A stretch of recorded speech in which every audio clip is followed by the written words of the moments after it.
ఎవరూ పట్టించుకోనటువంటి బట్ ప్రజలకు సంబంధించిన ముఖ్యమైన వాటిని మోడీ సర్కార్ వచ్చాక పట్టించుకుంటోంది. ఉద్యోగులు, సంస్థల యజమానులు ఇట్లాగా ఇప్పుడు తాజాగా ప్రకటించినటువంటి ప్యాకేజీ అదే కీలకం. ఏదైతే ఉద్యోగుల భవిష్య నిధి సంస్థ ఈపీఎఫ్ఓలో తొలిసారి నమోదైన వాళ్ళని దృష్టిలో ఉంచుకుని ఓ పథకం అమలు చేస్తారు. కొత్తగా ఉద్యోగాలను చేరిన వాళ్ళకి 15,000 మొత్తాన్ని 2 వాయిదాల్లో చెల్లిస్తారు. 1,00,000 వరకు వేతనం పొందే ఉద్యోగులు అర్హులు. తొలి వాయిదా మొత్తాన్ని ఉద్యోగంలో చేరిన 6 నెలల తర్వాత రెండో వాయిదాని ఏడాది సర్వీస్ పూర్తిగా చెల్లిస్తారు.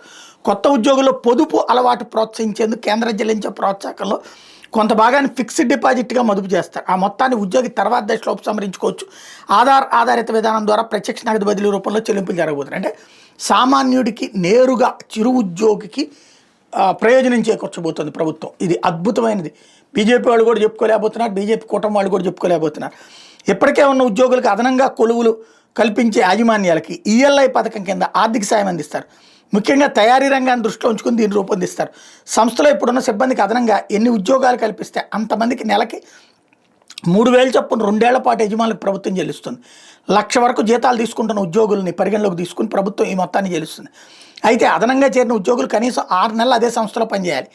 తయారీ రంగంలో కల్పించే అదనపు ఉద్యోగాలకి ఈ ప్రోత్సాహాన్ని 4 ఏళ్ల వరకు అందిస్తారు. ఈపీఎఫ్ఓలో నమోదైన సంస్థలకు మాత్రమే ఇది వర్తిస్తుంది.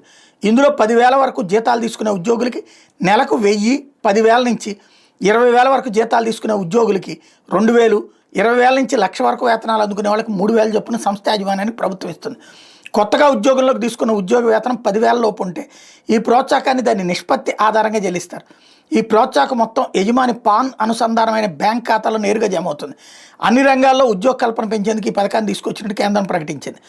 అలాగే ప్రైవేట్ రంగంలో పరిశోధన రంగాన్ని ప్రోత్సహించడానికి 1,00,000 కోట్లతో ఒక నిధిని కూడా ఆలోచించారు. ఇది కీలకమైనటువంటి నిర్ణయాలు.